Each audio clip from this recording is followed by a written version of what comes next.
Hello students, आज हम पढ़ेंगे उत्सर्जन के बारे में। मानव में उत्सर्जन कैसे होता है, एक्सक्रीटरी सिस्टम, उत्सर्जन तंत्र के द्वारा। उत्सर्जन है क्या? वह जैव प्रक्रम जिसमें जीवों में उपापचयी क्रियाओं यानी कि जो मेटाबॉलिक एक्टिविटीज़ हमारी बॉडी के अंदर होती है उसमें उत्पन्न हानिकारक नाइट्रोजन युक्त पदार्थों का निष्कासन होना ही उत्सर्जन कहलाता है। मतलब हमारे शरीर में जितनी भी मेटाबॉलिक एक्टिविटीज़ हो रही हैं, जो अभिक्रियाएं हो रही हैं हमारी विभिन्न कोशिकाओं के अंदर, उस अभिक्रियाओं के दौरान जो नाइट्रोजन युक्त पदार्थ एज ए वेस्ट मटेरियल उत्पन्न होते हैं उनको शरीर से बाहर निकालना उत्सर्जन कहलाता है। एक कोश के जीवों में उत्सर्जन किस प्रकार होता है? एक कोश के जीवों में जैसे हमने अमीबा में पाचन पढ़ा था, उसी प्रकार से इनमें जो है उत्सर्जन भी होता है। अमोनिया और कार्बन डाइऑक्साइड जो है वो ही इनके मुख्य व्यर्थ पदार्थ होते हैं, एक्सक्रीटरी प्रोडक्ट्स होते हैं, जिन्हें ये जीव शरीर की सतह के पास ले जाते हैं और प्लाज्मा मेम्ब्रेन के जो वेसिकल्स होते हैं उनमें बंद अमोनिया और कार्बन डाइऑक्साइड शरीर की सतह के पास जाती हैं और वेसिकल्स जो है वो प्लाज्मा मेम्ब्रेन, जो कोशिका मेम्ब्रेन है, कोशिका झिल्ली है, उसके साथ फ्यूज़ होकर इन पदार्थों को बाहर छोड़ देती है। अमोनिया और कार्बन डाइऑक्साइड जैसे जो व्यर्थ पदार्थ हैं वो मेनली विसरण के द्वारा बाहर निकाल दिए जाते हैं। जो प्लाज्मा झिल्ली है, जो कोशिका झिल्ली है इन एक कोशिकीय जीवों की, उसमें विसरण के द्वारा अमोनिया और कार्बन डाइऑक्साइड बाहरी वातावरण में छोड़ दिए जाते हैं। मानव में उत्सर्जन किस प्रकार होता है? मानव में उत्सर्जन तंत्र के द्वारा होता है। जैसा आप यहाँ देख सकते हैं, ये हमारा उत्सर्जन तंत्र है। उत्सर्जन तंत्र में एक जोड़ी वृक्क यानी कि किडनीज होती है, ये हमारी किडनीज हैं। एक जोड़ी मूत्रवाहिनी, ये हमारी मूत्रवाहिनी, हर दोनों जो हमारे शरीर में दो किडनीज हैं, दो वृक्क हैं, दोनों किडनीज से एक मूत्रवाहिनी आती है, तो दो जो है मूत्रवाहिनी यानी कि एक जोड़ा मूत्रवाहिनी। एक मूत्राशय जिसको यूरिनरी ब्लैडर कहते हैं, ये मूत्राशय बना हुआ है। इस ब्लैडर के अंदर कुछ समय तक जो यूरिन जिसे मूत्र कहते हैं वो स्टोर होता है, और एक मूत्रमार्ग होता है जिसके द्वारा मूत्र को शरीर से बाहर निकाल दिया जाता है। तो ये हमारा उत्सर्जन तंत्र है। इस उत्सर्जन तंत्र के द्वारा जो है हमारे शरीर में उत्सर्जन की प्रक्रिया होती है।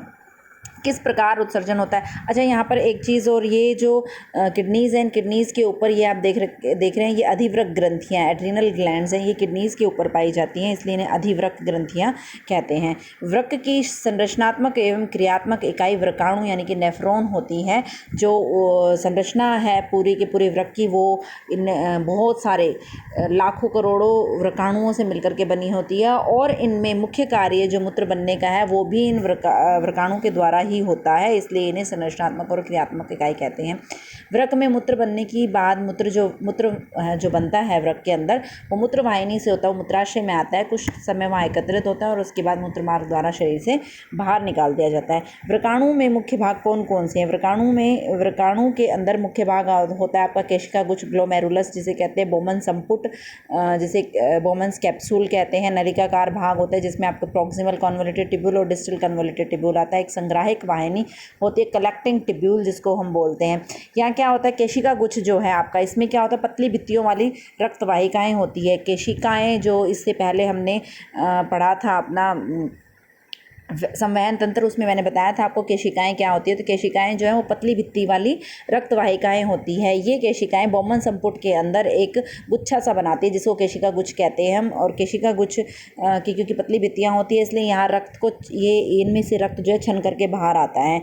यहाँ रक्त प्लाज्मा में घुले हुए पदार्थ छनकर रक्त से अलग हो जाते हैं इस केशिका गुच्छ के अंदर, जिसे ग्लोमेरुलस कहते हैं। इसमें काम होता है रक्त को छानने का, अल्ट्रा फिल्ट्रेशन का। बोमन संपुट के अंदर, केशिका गुच्छ बोमन संपुट के अंदर पाया जाता है, रक्त छन करके बोमन संपुट में आ जाता है, और बोमन संपुट से ये रक्त जो है नलिकाकार भाग, प्रॉक्सिमल कन्वोल्यूटेड टिब्यूल और डिस्टल कन्वोल्यूटेड टिब्यूल में आता है। प्रॉक्सिमल कन्वोल्यूटेड टिब्यूल और डिस्टल कन्वोल्यूटेड टिब्यूल में क्या होता है कि जो रक्त छन करके आया, छन करके क्या आता है कि जो रक्त कोशिकाएं होती हैं, लाल रक्त कणिकाएं, श्वेत रक्त कणिकाएं, प्लेटलेट्स, ये नहीं आती, सिर्फ प्लाज्मा छन करके आता है। प्लाज्मा जिसमें व्यर्थ पदार्थ घुले होते हैं वो छन करके आता है बोमन संपुट के अंदर, और वो उस प्लाज्मा के अंदर कुछ जो है कुछ आपके जो पोषक तत्व भी होते हैं, कुछ मतलब हमारे शरीर के लिए जो ज़रूरी आवश्यक पदार्थ होते हैं वो भी घुले हुए होते हैं, जैसे कि ग्लूकोज है, अमीनो अम्ल है, ये पोषक तत्व जो पाचन के बाद रक्त में आते हैं, ये भी छन करके प्लाज्मा के साथ बोवन संपुट में आ जाते हैं। तो प्रॉक्सिमल कन्वोल्यूटेड टिब्यूल और डिस्टल कन्वोल्यूटेड टिब्यूल जो नलिकाकार भाग है, उनमें क्या होता है कि ये जो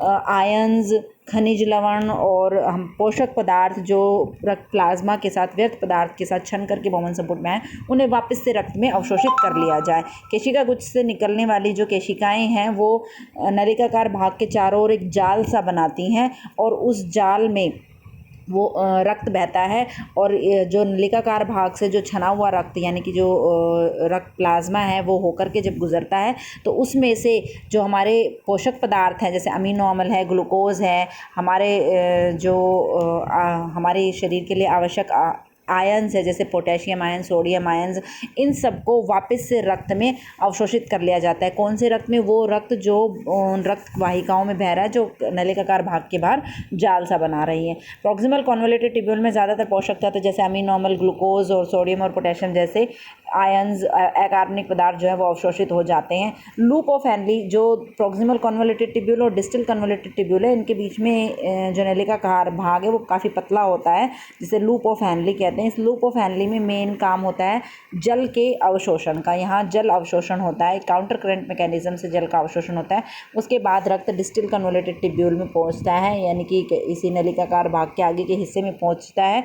जब वहाँ तक पहुँचते पहुँचते जो हमारा छन करके प्लाज्मा आया था वो मूत्र में बदल चुका होता है और ये मूत्र जो डिस्टल कन्वोल्यूटेड टिब्यूल तक आया है, ये कलेक्टिंग टिब्यूल संग्राहक वाहिनी में छोड़ दिया जाता है। संग्राहक वाहिनी जो है, एक वर्गाणु की संग्राहक वाहिनी दूसरे वर्गाणु के संग्राहक वाहिनी से मिलती है। मतलब बहुत सारे वर्गाणुओं की संग्राहक वाहिनियाँ आपस में, बहुत सारे जो वर्गाणु हैं उनके डिस्टल कन्वोल्यूटेड टिब्यूल जो है वो एक संग्राहक वाहिनी में खुलते हैं और ये संग्राहक वाहिनियाँ, मतलब जैसे मान लीजिए कि कुछ 100 वर्गाणुओं के जो डिस्टल कन्वोल्यूटेड टिब्यूल है वो एक ही संग्राहक वाहिनी में मूत्र को छोड़ रहे हैं और ऐसी ही बहुत सारी संग्राहक वाहिनियाँ जो हैं बहुत सारे वर्गाणुओं से मूत्र लेकर के कलेक्ट होकर के फाइनली ये संग्राहक वाहिनियाँ जो हैं ये मिल करके मूत्रवाहिनी बनाती हैं। तो ये मूत्र जो है इस संग्राहक वाहिनियों से होता हुआ मूत्रवाहिनी में आता है और मूत्रवाहिनी से होता हुआ मूत्राशय में जाकर के स्टोर कर लिया जाता है कुछ समय के लिए और फिर मूत्र मार्ग द्वारा शरीर से बाहर कर दिया जाता है। शरीर से मूत्र को बाहर निकालने की जो प्रक्रिया है उसको मिक्चुरेशन कहते हैं। मिक्चुरेशन इस प्रक्रिया का नाम है जो शरीर से मूत्र को बाहर निकालती है। मूत्र के संघटक क्या, मतलब मूत्र किससे मिलकर के बना होता है? मुख्यतः तो इसमें जल होता है, ये एक लिक्विड है जैसे आप सब लोगों को पता है, ये द्रव्य अवस्था में होता है। तो इसमें मुख्यतः जो है आप इमेजिन कर सकते हैं कि मुख्यतः इसमें जल ही होता है मेजर पार्ट। उसके अलावा इसमें हमारे नाइट्रोजन वेस्ट मटीरियल्स होते हैं, व्यर्थ पदार्थ होते हैं जो यूरिया, यूरिक अम्ल होते हैं मुख्यतः। उसके अलावा कुछ मात्रा में sodium chloride, potassium chloride, creatinine जैसे पदार्थ भी जो हैं वो मूत्र के अंदर पाए जाते हैं। ये हमारा उत्सर्जन तंत्र था कि किस प्रकार जो है उत्सर्जन तंत्र में मूत्र बनता है और फिर मूत्र में जो घुले हुए व्यर्थ पदार्थ हैं वो हमारे शरीर से बाहर निकाल दिए जाते हैं। फिर हम आते हैं कृत्रिम वृक्क के ऊपर। कृत्रिम वृक्क अपोहन, डायलिसिस जिसे बोलते हैं। कुछ पेशेंट्स होते हैं जिनकी किडनीज ख़राब हो जाती हैं, तो जिनकी किडनी ख़राब हो गई है या उनमें कोई डिफेक्ट आ गया है तो उनके रक्त को छानने के लिए हम कृत्रिम वृक्क जो है इसका इस्तेमाल करते हैं। ये क्या होता है? इस कृत्रिम वृक्क के अंदर क्या होता है कि बहुत सारी सेमी परमिएबल मेम्ब्रेन, जैसा आपने 9th क्लास में पढ़ा होगा अर्धपारगम्य जो वर्णात्मक पारगम्य झिल्ली, तो ऐसी कुछ झिल्लियों की ना बहुत सारी परतें लगा देते हैं और उन परतों से होकर के जब रोगी के रक्त को निकालते हैं और जो एक जो बहुत सारी हमने अस्तर लिए हैं, जो बहुत सारी हमने जो मेम्ब्रेन्स अरेंज किए हैं ना, उन मेम्ब्रेन से उस रक्त को होकर के गुजारते हैं तो वो रक्त छन करके प्योर होकर करके हमें वापस मिलता है। तो जो व्यर्थ पदार्थ हैं उन्हें तो डिस्कार्ड कर दिया जाता है और जो रक्त छन करके आया उस रक्त को वापस रोगी के शरीर में एंटर कर दिया जाता है। क्या होता है इसके अंदर कि एक हम लेते हैं सिस्टम हमने सेट किया होता है जिसमें अपोहन द्रव भरा होता है। अपोहन द्रव जो है वो ब्लड प्लाज्मा के जो रक्त का जो प्लाज्मा है उसके बराबर की कंस्टिट्यूएंट्स होते हैं, उसमें उसकी बराबर की कंसंट्रेशन होती है, मतलब सांद्रता जो है अपोहन द्रव की वो समान होती है रक्त प्लाज्मा के। तो उस सांद्रता की वजह से जब रक्त और उस अपोहन द्रव के अंदर वो जो झिल्लियाँ हैं ना उनकी परतें अरेंज की होती है।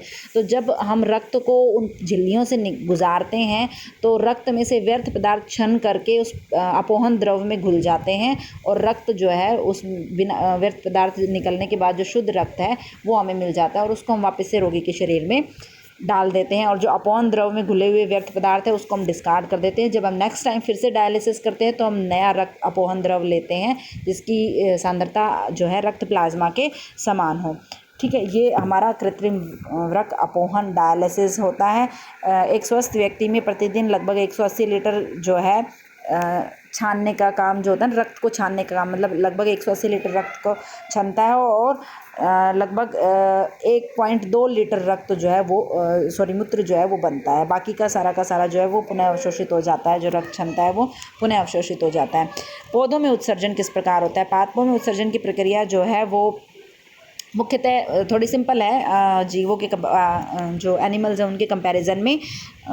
इसमें क्या होता है, मुख्य तो इसमें जल होता है। एक्स्ट्रा जल जो है उसको शरीर के बाहर किस प्रकार निकाला जाता है? पौधों में आपको पता है वाष्पोत्सर्जन प्रक्रिया है। वाष्पोत्सर्जन के द्वारा अतिरिक्त जल को शरीर से बाहर निकाल देते हैं। उसके अलावा इनके लिए ऑक्सीजन भी एक तरह से व्यर्थ पदार्थ है। ऑक्सीजन की आवश्यकता इतनी अधिक नहीं होती है पौधों को, इसलिए ऑक्सीजन को रंध्र के द्वारा बाहर वायुमंडल में छोड़ देते हैं। इसके अलावा बहुत से पादप अपशिष्ट पदार्थ जो हैं वो रिक्तिका में संचित होते हैं, रिक्तिका में संचित रहते हैं। कुछ अन्य अपशिष्ट पदार्थ होते हैं जैसे रेजिन और गोंद जो पुराने जाइलम में संचित रहते हैं और समय समय पर पौधे जो है कोर तने के माध्यम से बाहर निकाल दिए जाते हैं। जैसे आपने कुछ पेड़ों पर देखा होगा गोंद लगी होती है। आपको अगर ध्यान हो, हमारे स्कूल में कुछ पुराने नीम के पेड़ खड़े हैं, उन नीम के पेड़ों पर भी गोंद जो है वो लगी हुई होती है। वो क्या है? वो उस पौधे का व्यर्थ पदार्थ है। उसके पास जो है जो पोषक तत्व थी उनकी मात्रा अधिक हो गई, उनको व्यर्थ पदार्थ के रूप में, रेजिन के रूप में उसने कलेक्ट कर लिया और समय समय पर वो पुराने जाइलम बंडल्स के अंदर कलेक्ट हो जाती है और समय समय पर वो ऊज आउट हो जाते हैं, बाहर निकल आते हैं इससे